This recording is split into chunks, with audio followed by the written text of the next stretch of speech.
بسم اللہ الرحمن الرحیم۔ حکیم احمد کمال دواخانہ حکیم اجمل خان کی طرف سے آپ کی خدمت میں حاضر۔ ہمارا جو سلسلہ اجمل دواخانے کا آپ لوگوں کو معلوماتی پروگرام، آپ لوگوں کی اویئرنیس دینا کہ آپ لوگ اگر کسی مرض میں مبتلا ہیں تو اس کے علاج کے لیے آسانیاں پیدا ہو جائیں، آپ کو کیا تدابیر اختیار کرنی ہے اور کیا ایسی ترکیبیں ہیں جو آپ گھر میں بیٹھ کے بھی اپنا علاج کر سکیں، اور اگر بصورت اگر شدت ہو مرض کی تو آپ معالج کے پاس بھی جائیں۔ تو آج ایک چھوٹا سا بڑا خوبصورت سا میرا موضوع ہے، کیونکہ جگر امراض جگر کے متعلق بہت ایک لمبا لٹریچر ہے اور اس میں بہت سارے مرض پائے جاتے ہیں جگر میں، لہٰذا یہ آپ کے اس کے بارے میں جگر کی سوزش جس میں ہمارا SGPT SGOT بڑھ جاتا ہے، جگر کی سوزش ہو جاتی ہے، اس کے بارے میں آج میں آپ کو معلوماتی پروگرام دے رہا ہوں کہ یہ ضروری نہیں ہے کہ یرکان ہی کی کیفیت ہو، یہ یرکان کی کیفیت نہ ہونے کے بعد بھی جگر کی سوزش ہو جاتی ہے۔ اس کی علامتیں کیا ہیں؟ جگر کی جب سوزش ہو جاتی ہے تو آدمی مقام میں جگر پر پسلیوں کے نیچے رائٹ سائڈ پر جب ہاتھ لگاتا ہے تو اس کو جگہ پھولی پھولی محسوس ہوتی ہے، دبانے سے درد محسوس ہوتا ہے، یہ تمام ایسے اس کے انزائم خراب ہو جاتے ہیں۔ جو ہی جگر سوزش کی طرف آتا ہے انسان کی بھوک میں شدید کمی واقع ہو جاتی ہے۔ جگر کی سوزش کی وجہ سے اس کے ہاتھ پاؤں میں ورم آنا شروع ہو جاتا ہے، اس کی بھوک متاثر ہوتی ہے، وہ سمیل کھانے کی وہ سمیل جو گھر میں کچن میں پکانے سے پیدا ہوتی ہے اس سے اس کے دل میں متلی پیدا ہوتی ہے۔ سوزش سے جگر میں جسم میں حرارت پیدا ہو جاتی ہے، کھانے سے بدمزگی پیدا ہوتی ہے، زبان کا ذائقہ خراب ہو جاتا ہے، کڑوا پن آ جاتا ہے، پھیکا کسل۔ تو یہ سارے جو سوزش جگر کے عوارض ہیں، اس کی وجہ سے اگر ہم اس کا خیال نہ کریں، اور سوزش جگر میں کیونکہ تلی ہوئی چیزیں سے سخت ترین پرہیز کرنا ہوتا ہے، جب ہم تلی ہوئی چیزوں سے پرہیز نہیں کریں گے تو یہ اپنی کیفیت بدلتے بدلتے یرکان کی طرف شروع ہو جاتا ہے۔ اب ہم جو اس کو یرکان، پہلے اس کا اٹیک یرکان پیلیا کی طرف آتا ہے، جو ہی ہم اس کا خیال پھر بھی نہیں کرتے اور ہم عادت سے مجبور ایسی حالات میں جب ہمیں بھوک نہیں لگ رہی ہم زبردستی کھانا کھا رہے ہیں، ہمارا جسم میں چکنائی کی ضرورت نہیں ہم کھا رہے ہیں، ہمارے جسم میں تلی ہوئی چیز کی ضرورت نہیں ہم پھر بھی مہیا کر رہے ہیں، تو معدے سے تمام ہو کر تمام جب جگر پہ یہ مقام پہنچتا ہے کھانے کا انزائم، اور جب تلی ہوئی چیزیں اور حرارت کے حساب سے گرم چیزیں یہاں پر متاثر کرتی ہیں تو سوزش ڈبل ہو جاتی ہے، تو مریض ہیپاٹائٹس B اور C کہاں سے کہاں نکل جاتا ہے۔ تو اس کو فوری طور پر سوچیں کہ آپ نے گرم چیزوں کا استعمال ایک حد تک کرنا ہے۔ سردیوں میں لطف آتا ہے کہ ہم اپنے کھانوں میں گرم چیزوں کا استعمال رکھیں، خوب تلی مچھلی بھون بھون کے اور تل کے کھائیں، لیکن یہ میرے بھائیوں میں آپ لوگوں کو ہمیشہ بتاتا بھی آیا ہوں، اب پھر بتا رہا ہوں کہ امراض موسم جو موسم کا لحاظ ہے، سردی کا موقع ہے، ہمیں گرم چیزیں کھانے کو جی تو بہت کرتا ہے، لیکن رک جائیں، پہلے یہ دیکھیں کہ آپ کا جسم اس قابل ہے۔ آج آپ نے صبح مچھلی کے 2 ٹکڑے کھا لیے، صبح آپ کی زبان کڑوی، آپ کا منہ کا ذائقہ کڑوا، آپ 3 دن تک کھائے کچھ نہیں پا رہے، روٹی آپ کے آگے رکھی آپ نہیں کھا رہے، کیوں کہ جگر میں آپ کی پرابلم تھی، آپ نے مزید تلی ہوئی چیزیں تاثیر میں گرم چیزیں دے دیں، اب اس سے نقصان ہو گیا، اب جگر نے اپنا کام کرنا بند کر دیا، اب اس کو تکلیف ہو رہی ہے، اب آپ ہم مزید اس پہ ایسی چیزیں ٹھوسی جاتے ہیں جگر پر اپنے معدے میں، جس کی وجہ سے نقصان ہوتا ہے۔ تو سوزش جگر نقصان پیدا کرتی ہے، جسم پہ ورم لاتی ہے، بھوک مارتی ہے، ذائقہ کھانے کا ختم کرتی ہے، کھانے کی تمنا کو ختم کرتی ہے، اور جسم میں حرارت رہتی ہے، کام کرنے میں اکتاہٹ، کاہلی، سستی پیدا ہوتی ہے۔ یہ تمام عوارض ہیں، فوری طور پر دیکھیں کہ اگر آپ کے ہاتھ پیروں میں سوزش آ رہی ہے تو فوراً کسی معالج سے رجوع کریں۔ تو ایسے حالات میں سوزش جگر میں ارکیات، ارک مکو، ارک کاسنی اور ارک پرنجاسف انتہائی مجرب علاج ہے۔ تینوں کا 1 کپ بنا لیں، ارکی تو بازار سے بنی ہوئی اس کی بوتلیں ملتی ہیں، ارک مکو، ارک کاسنی، ارک پرنجاسف، ان تمام تینوں کا 1 کپ بنا لیں۔ اب اس کے ساتھ آپ نے اس کی معاون دوائی کیا کرنی ہے؟ معجون دبید الورد، معجون دبید الورد صبح نہار منہ اور شام 5 بجے، آدھا چمچ معجون دبید الورد کا اور 1 کپ تینوں ارکوں کا آپ نے پینا ہے، اور اس کے ساتھ صبح شام 2 دوائیاں بتائیں، تیسری دوائی اکسیر جگر دواخانہ حکیم اجمل خان کی ٹیبلٹ میں فارم میں مہیا ہے، اکسیر جگر، آپ اس کو استعمال کریں इंशाअल्लाह ताला ये आपके लिए फ़ायदेमंद साबित होगा। आपका जिगर की सोरिश ख़त्म हो जाएगी। लेकिन अगर आपने तली हुई चीज़ों से परहेज़ नहीं किया, इलाज बेकार। आपने फौरी तौर पर कद्दू, टिंडे, तोरी सब्जियों पे आ जाना है और एक हफ़्ता इसको सब्र देना है, सब्र करना है, ताकि आपका मामला दुरुस्त हो जाए। खाने में आपने कद्दू, टिंडे, तोरी बिल्कुल मामूली से घी डाल के बहुत कम मिर्च मसालों के साथ इसको डालें।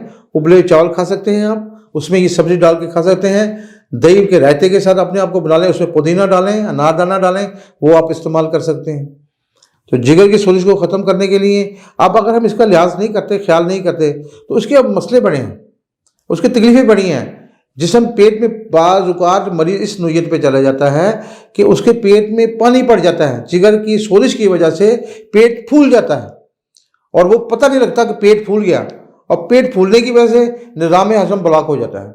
जो ही निज़ाम हज़म ख़राब होता है, वो पानी फेफड़ों में सरायत करता है, फिर सरायत के बाद वो दिल पे असर करता है, जिस्म के दूसरे हिस्सों पे असर करता है। ये एक चैप्टर अलहदा।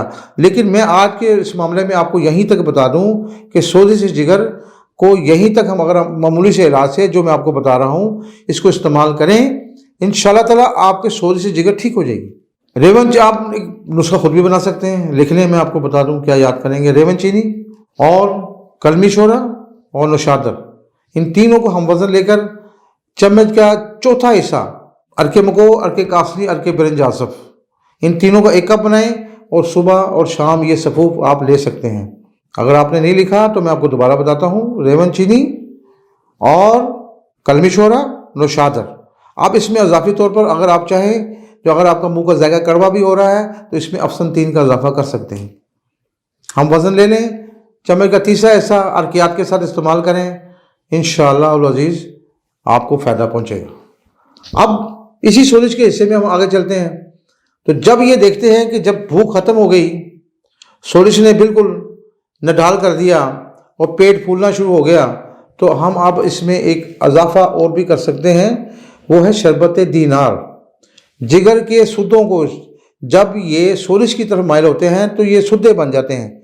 ये बेसिकल तो 2 टुकड़ों में तकसीम हुआ होता है, लेकिन जब इसके सुद्दे बन जाते हैं तो ये मुख्तलिफ सुद्दों में हिस्सों में पड़ जाता है, क्योंकि ये अपना काम नहीं करता, इसकी रगें ब्लॉक हो जाती हैं। तो लिहाजा शरबत दिनार वो सुबह और शाम वाले नुस्खे में इजाफा कर सकते हैं आप, जिसमें अक्सीर जिगर, माजून तबीदुल वल्द और शरबत दिनार 3 चम्मच उन तीनों अरकियात में, अरके मको, कासनी और बिरंज आसफ में 3 चम्मच उस अरक में डालें, उसको घोलें, उसके ज़रिए आप माजून तबीदुल वल्द और अक्सीर जिगर इस्तेमाल करें।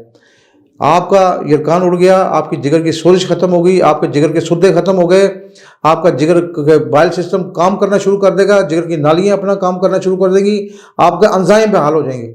10 दिन के इस्तेमाल से आप दुनिया में वापस आ जाएंगे, आपको खाने का लुत्फ़ आना शुरू हो जाएगा, आपकी भूख बढ़ जाएगी, आपके जिस्म के अंदरूनी हालात बेहतर हो जाएंगे।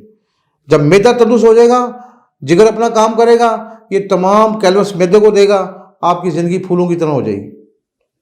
वरना हालत क्या होगी, आप लोगों को कहते फिरेंगे यार अभी तो मैंने आधी रोटी खाई थी और पेट 4 रोटियों वाला फूल गया। तो वजूहत यही है कि तमाम चीज़ें मैदा बंद हो जाता है, जिगर अपने एंजाइम हज़म नहीं करता। और इसके बाद एक और भी किरदार है हमारे एंजाइम में, गुर्दों का, वो भी आगे चल के मैं आपको बताऊँगा कि हमारे निज़ाम हज़म में जो खराबियाँ पैदा होती हैं, मैदा भी उसमें शामिल है और इसमें हमारा गुर्दे भी शामिल है और हमारा जिगर भी शामिल है। मेरा मौजू आज जिगर है, तो लिहाजा इसके मुतालिक बता रहा हूँ। बाज़ औक़ात ऐसा होता है कि हमारा RFT यानी कि जिगर गुर्दों का सिस्टम हमारा ख़राब हो चुका होता है, गुर्दे कमज़ोर होते हैं, तो जो ही हमारा खाना मैदे में जाता है ये वोमिट की तरफ माइल होता है, यानी कि उल्टी कै की तरफ आना शुरू होती है। लोग कै की दवाइयाँ खाते हैं, लेकिन उनको फुल तौर पर देखना चाहिए। ये मौजू है कि बड़ा गुर्दे का, इंशाअल्लाह अज़ीज़ मैं इंशाअल्लाह आपको सारों को बताऊंगा कि हमें इस गुर्दों को भी कैसे महफूज रखना है और किन किन दवाइयों से महफूज रखना है और किस तरीके से ये ताकतवर हैं और ता ज़िंदगी ये किसी किस्म के फेलियर की तरफ ना जाएं। तो इंशाअल्लाह मेरा आज का मौजू जिगर था, इसके मुतालिक मैंने आपको बातें बताई।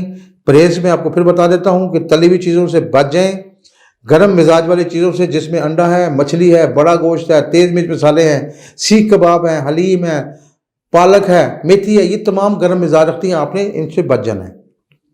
आना किस तरफ है? कद्दू, टींडे, तोरी। कद्दू, टींडे, तोरी, इनको मुख्तलिफ हालतों में पकाया जा सकता है। घरेलू ख्वातीन इनको मुख्तलिफ जायके में से पका सकती हैं, लेकिन घी का इस्तेमाल इंतहाई माइनर, ऑयल का इस्तेमाल बहुत माइनर, मिर्च मसाले बहुत हल्के उसके साथ, और अगर हो सके तो इसमें दही के में अंदर फेंट के उसको आप खा सकते हैं। उबले चावल लें, उसमें इसको डालें, उसमें आप खा सकते हैं। तो मेरे अल्लाह ने चाहा इंशाल्लाह आपकी खूबसूरती आएगी। तो आपका जिगर जब हाथ लगा कर देखें, इंशाल्लाह आपको नरम महसूस होगा, आपकी तकलीफ़ें ख़त्म हो जाएंगी, आपका वरम ख़त्म होगा, जो जिगर की सोरिश ख़त्म होगी। इसके लिए कुछ टाइम देना पड़ता है, कुछ सब्र करना पड़ता है, सब्र बर्दाश्त करनी पड़ती है। जब तक आप बर्दाश्त नहीं रखेंगे, आप सब्र नहीं करेंगे, कोई भी दवाई अपना काम, लोग परेशान हो जाते हैं जब उन्हें कहते हैं हम कि भाई 20 दिन आपने ये चीज़ें नहीं खानी, तो आंखें खोल लेते हैं, परेशान हो जाते हैं। भाई अपनी ज़िंदगी देखें, आप मुसलसल बीमार चलते रहेंगे तो किसी काबिल नहीं रहेंगे। कोई आपने दावत खा ली, किसी के पास चले गए तो लिहाजा 4 दिन 5 दिन आप बीमार हो जाएंगे, कभी आपको कब्ज़ होगा, कभी आपको लूज मोशन लग जाएंगे। ये बहुत ज़रूरी है। तो लिहाजा तंदुरुस्त जिगर का होना, अलामतें, ये आज एंजाइम है, फिर इसके बाद इसके अलावा इसका खून बनना बंद होता है, इसमें आरबीसी आपका डिस्टर्ब हो जाता है। जब खून की हालात ख़राब होती हैं, ताज़ा खून पैदा नहीं होता, इसमें एक बीमारी सूलकुनिया पैदा हो जाती है, जो वरम भी पैदा करती है और खून भी रेड सेल पैदा नहीं होने देती। आपका जिगर जब ये इस फेलियर की तरफ, कमज़ोरी की तरफ जाता है, सोलिज की तरफ जाता है, तो ताज़ा खून कहाँ से बनेगा? जब वो अपना काम ही नहीं करता, वो सुस्त हो गया, तो आपका एंजाइम कहाँ से काम करेगा? इसने कैलोरीज में जो को देने ही नहीं, तो लिहाजा उसमें वो उसकी मिकदार खुराक जो हजम वाली है उससे नहीं पहुंचेगी।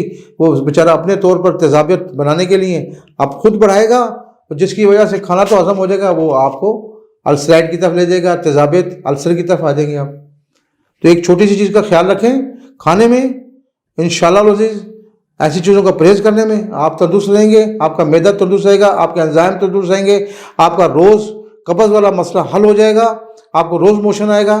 जो अद्वियात मैंने लिखवाई हैं, इनको इस्तेमाल करें, और इनको अगर आप चाहें तो इनका ऑर्डर आप ajmal.pk पे दे सकते हैं। ये आपको दवाइयाँ आपकी होम डिलीवरी में आपको घर भी मिल सकती हैं, बाज़ार में भी मिल सकती हैं, जैसा आपकी मर्ज़ी है, जैसे आपकी खुशी। और अगर मज़ीद आप जिगर के बारे में कुछ मामलों को करना चाहते हैं तो इंशाल्लाह दवाखाना की अजमल खान के तबीब मौजूद हैं, इंशाल्लाह हम हाजिर हैं आपकी खिदमत के लिए। अगर आप चाहते हैं और मेरा समझते हैं इस प्रोग्राम में आपको मेरी बात कुछ समझ आई, तो इसको सब्सक्राइब कीजिएगा, इसको लाइक करें और दोस्तों को बताएँ कि भाई अपने इलाज की तरफ यहाँ दवाखाना की अजमल खान पे रुजू करें। इनके तबीब हज़रात आपको बिला मुआवजा मशवरा देंगे, इसमें आपकी सेहत के लिए बेहतरी इंशाअल्लाह। खुदा हाफ़िज़।